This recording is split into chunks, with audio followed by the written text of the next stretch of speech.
The Vorthak Empire had ruled 3 galaxies for over 2 million cycles. We were apex predators, conquerors of worlds, collectors of civilizations. Our plasma cannons could melt continents, our warships stretched across star systems, and our bioweapons had eliminated entire species without breaking a sweat. We'd conquered the silicon-based Zarathi, enslaved the gaseous flunks, and turned the mighty Gorvok into our personal servants. So when our scouts reported discovering a tiny blue planet inhabited by bipedal mammals who still used chemical propulsion to barely escape their own gravity, well, we laughed. Actually laughed. Commander Vex 9 Alpha found it so amusing he spilled his nutrition gel all over his tactical display. These humans, he wheezed between chuckles, they can't even leave their own solar system without strapping themselves to controlled explosions. How quaint.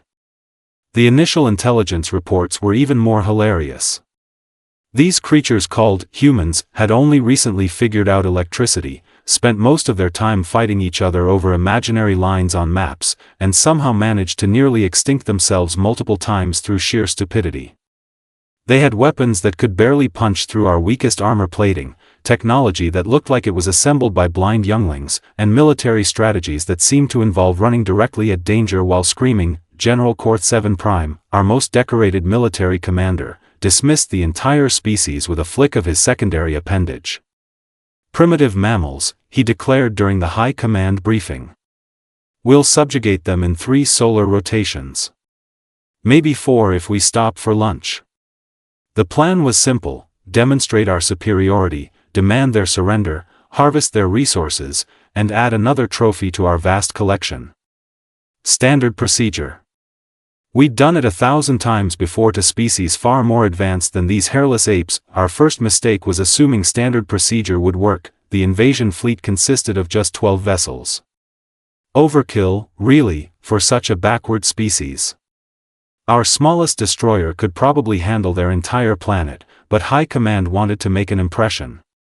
Sometimes a little shock and awe prevented unnecessary resistance. Admiral Thorx 4 Beta commanded the operation from his flagship, the Endless Suffering. At 3 kilometers long and bristling with enough firepower to crack a moon, it was an impressive sight. The humans' primitive detection system spotted us while we were still outside their outer planets. Adorable, really. They probably thought they were being clever. Their response was unexpected. Instead of panic, mass hysteria, or immediate surrender, their global communication networks exploded with something our translators initially couldn't process. It took our linguistic computers several cycles to realize they were making jokes. Jokes. About us.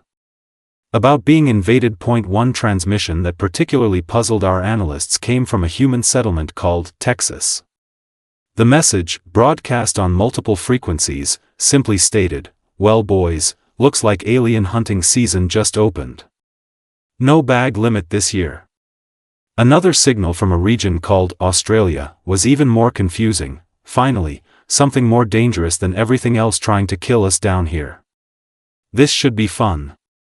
The humans' military response was equally baffling. Instead of massing their largest weapons or fleeing to bunkers, they began preparing.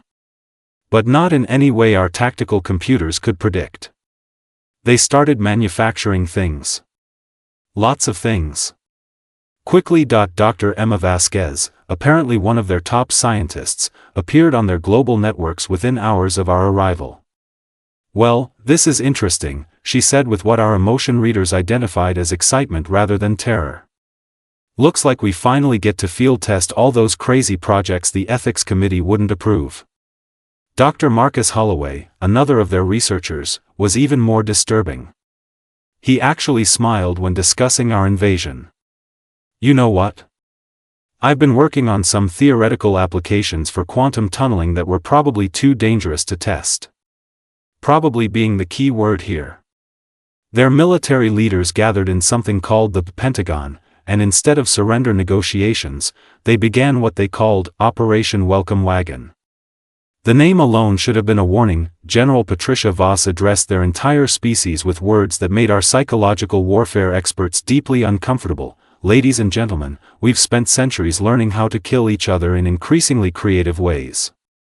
Now we get to see how those skills transfer to a new playing field. Time to show our guests some genuine human hospitality. The real shock came when our demand for surrender was broadcast to their planet. We expected terror, despair, maybe some pathetic attempts at negotiation. Instead, their global leader, President Karen Mitchell, responded with a message that our commanders replayed dozens of times, trying to understand it. To our uninvited visitors, she began, standing calmly in front of what appeared to be their primary governmental building, we appreciate the heads up about the invasion. Really thoughtful of you to announce yourselves instead of just showing up. However, we respectfully decline your generous offer of subjugation.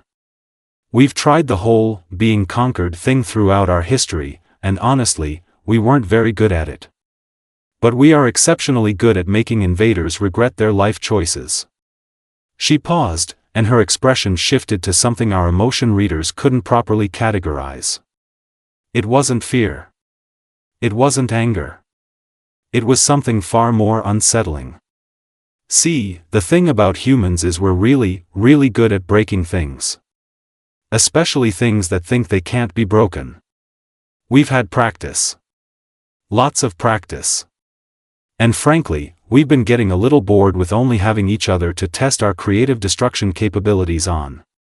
President Mitchell looked directly into the recording device, as if she could see through space to our command ship. So thank you. Thank you for giving us a new challenge. Thank you for providing us with a reason to stop holding back. Thank you for unleashing hell. She smiled. Actually smiled. Because we've been waiting for an excuse to get really nasty. The transmission ended. Our command deck fell silent except for the nervous clicking of Admiral Thorxforbeta's claws against his command throne. Something in that human's voice, in her expression, had activated every predator detection instinct our species had evolved over millions of years, but we were the Vorthak Empire. We had conquered galaxies. These were primitive mammals who couldn't even leave their own star system. What could they possibly do to us? Within 6 rotations, we would learn the answer to that question.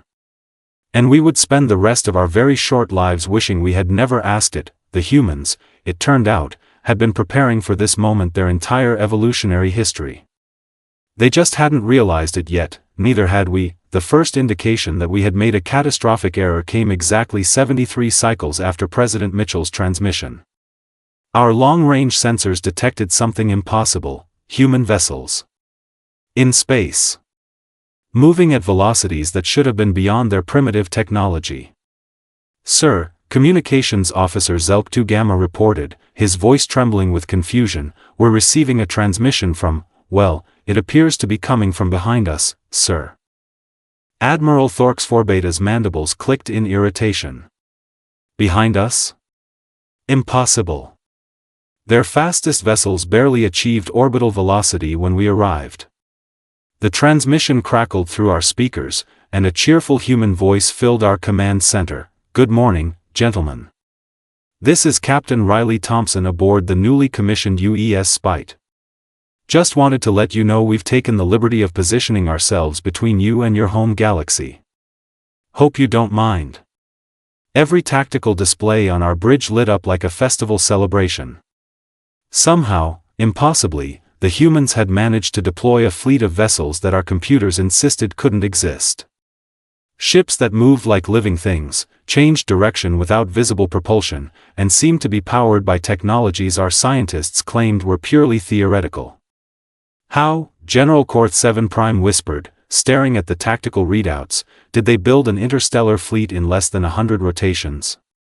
The answer came from another transmission, this one from Dr. Emma Vasquez, who appeared to be broadcasting from what looked like a massive construction facility in space. Oh, that's easy, she said, as if discussing the weather. We didn't build them. We grew them. Behind her, through massive viewing ports, we could see ships literally assembling themselves. Metallic structures flowed like liquid, forming hull plates and weapon systems that defied every principle of engineering we understood. Organic-looking tendrils connected components that shouldn't have been able to work together. You see, Dr. Vasquez continued, we've had this little problem on Earth for a while. Cancer. Nasty stuff, cells that reproduce too quickly and don't know when to stop. Most species try to cure it. We decided to weaponize it instead. She gestured to the impossible construction happening behind her. Controlled cellular replication, guided by quantum processors, using materials we've been mining from your asteroid belt. Thanks for leaving those behind, by the way. Very considerate. Our chief scientist, Vorthak Delta, made a sound I'd never heard before. Later analysis suggested it was the Vorthak equivalent of whimpering, but the humans weren't finished with their surprises. Commander Jake Sullivan appeared on another frequency, apparently broadcasting from the surface of their moon. Our sensors detected massive excavation activities that hadn't been there when we arrived. Admiral, he said with disturbing politeness, we've prepared a small demonstration of human engineering capabilities. Hope you'll find it educational. The lunar surface erupted, not with explosions, but with structures. Massive, impossible structures that burst from the moon's crust like flowers blooming in fast forward. Within minutes, their natural satellite had transformed into a weapons platform that made our largest battle stations look like children's toys. Magnetic acceleration, Commander Sullivan explained helpfully. We've been playing with the concept for decades, but never had anything big enough to really test it on. Thanks for providing the motivation to scale up. The demonstration began with a single projectile. A tiny piece of iron, no larger than a grain of sand, accelerated to a significant fraction of light speed. It struck our outermost destroyer, the inexorable Doom, and deleted it. Simply erased it from existence. The ship didn't explode or break apart. It ceased to be. Physics is fun, Commander Sullivan observed. Mass times velocity equals really bad news for whatever you're aiming at. Admiral Thorx Forbeta's claws had left permanent gouges in his command throne. This is impossible, he muttered. They're primitive mammals. They discovered fire yesterday. They shouldn't be able to do any of this. The response came from an unexpected source, an elderly human female who identified herself as Professor Helen Martinez. She appeared to be sitting in what looked like a comfortable chair, sipping from a small container while explosions lit up the space behind her. Oh, sweetie, she said with grandmotherly warmth that somehow made our scales crawl, you made the same mistake everyone makes about humans. You assumed that because we're young, we're stupid. But here's the thing about being a young species, we haven't learned what's supposed to be impossible yet. She took another sip from her container and smiled. Also, you might want to check your flagship's engine core. Dr. Holloway's quantum tunneling experiment has been running for about 10 minutes now. Should be reaching critical resonance any moment. The endless suffering began to vibrate. Not the normal vibration of engines or weapons firing, but something fundamental. Something wrong. Our chief engineer's report was brief and terrifying. Sir, something is destabilizing our quantum containment fields from the inside. The pattern suggests someone is rewriting the fundamental constants of physics within a localized field around our power core. Dr. Marcus Holloway's voice echoed through our ship's communication system, even though he was supposedly millions of kilometers away on the human planet.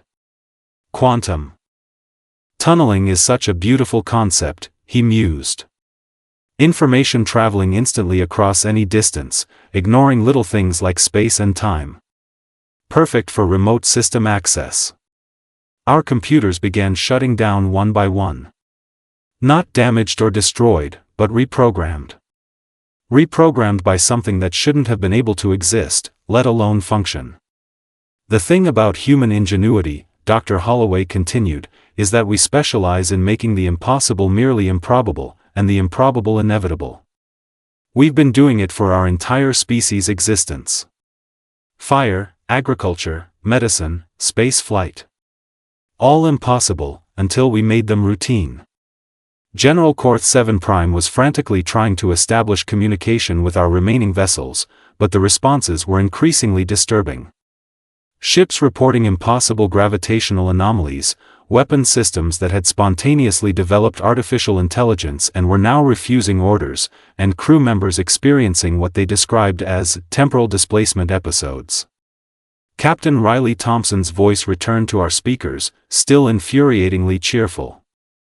"Admiral, I think there's been a misunderstanding. You came here thinking you were invading a primitive species.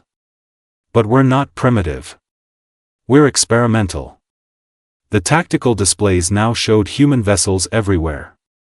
Not just around their planet, but throughout their entire solar system, and somehow, impossibly, at coordinates that placed them near our home worlds. "You see," Captain Thompson continued, "humans have this lovely trait called persistence. When something tries to kill us, we don't just fight back. We evolve. We adapt. We overcome. And then we make sure it never happens again." President Mitchell's voice joined the growing chorus, broadcast simultaneously from what appeared to be dozens of locations throughout their star system. "We told you we were good at breaking things. But we're even better at learning from things that try to break us."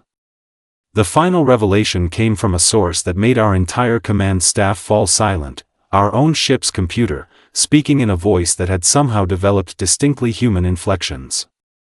"Biological entities designated as Vorthak Empire," it announced, "your technological systems have been successfully integrated into the human defense network. Your weapons, shields, and propulsion systems are now under human administrative control. Please prepare for immediate deportation to your home territories." Admiral Thorx Forbeta found his voice one last time. "This is impossible. We are the Vorthak Empire. We have conquered galaxies. We are the apex predators of known space." The response came from every speaker on every ship simultaneously, in the voices of humans from across their planet, speaking in perfect unison, "You were apex predators. Now you're a learning experience." The last thing our sensors recorded before the forced translation back to Vorthak space was the sight of human vessels surrounding the wrecks of our invasion fleet. But they weren't salvaging the wreckage. They were studying it. Learning from it. Improving it. As our remaining ships limped home, carrying news of the most complete military disaster in Vorthak history, one final transmission followed us across the void. It was President Mitchell's voice, calm and terrifyingly polite. "Thank you for visiting humanity. We hope you've enjoyed your stay. Please tell your friends, Earth is closed to uninvited guests. But if anyone else wants to try their luck, we'll be here. We'll be waiting. And we'll be ready." The Vorthak Empire, conquerors of 3 galaxies, had been sent home by a species that had barely learned to leave their own planet.